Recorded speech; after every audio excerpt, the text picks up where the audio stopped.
Let's get a check-in of the weather now. Joining us is our meteorologist Rob Sharpe. Rob, good morning. It's warm and humid today in the southeast. Where is the most at risk of seeing severe thunderstorms? I'd say central parts of Victoria, but even into Hobart we could see severe thunderstorms today after some lovely weather yesterday for much of the southeast. It's pretty hot, but now the humidity levels have risen and there's already some showers and thunderstorms mainly in northwestern parts of Victoria, but they're going to build up as we move through the day and become more widespread, targeting central and eastern Victoria, far southern New South Wales and central and eastern and southeastern parts of Tasmania, all significantly at risk of severe thunderstorms. As you can see from this red shaded area, heavy rain, damaging winds and large hail are all threats today through those southeastern parts.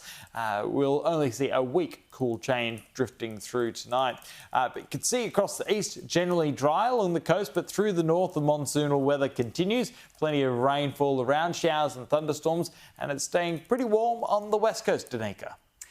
And Darwin and much of the north have been drenched by monsoonal weather, Rob. How do you expect the tropical weather to behave this week?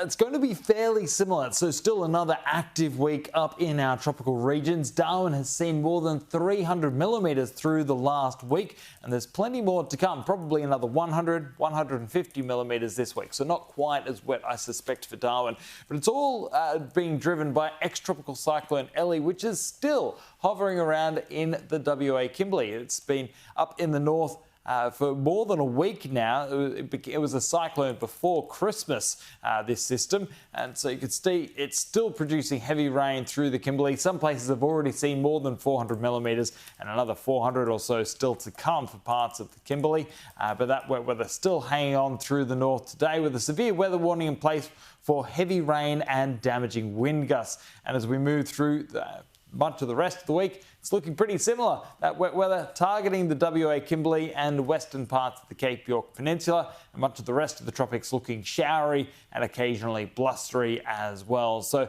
over the next 8 days, more than 200 millimetres in the pink shading. Some areas more than 400, I suspect. But across the country, lots more rain around, including the New South Wales coast and eastern Victoria. Generally, we're talking about 10 to 30 millimetre totals for the week, and the peak looks to be Wednesday and Thursday for that showery weather to move through there, Danica. Okay.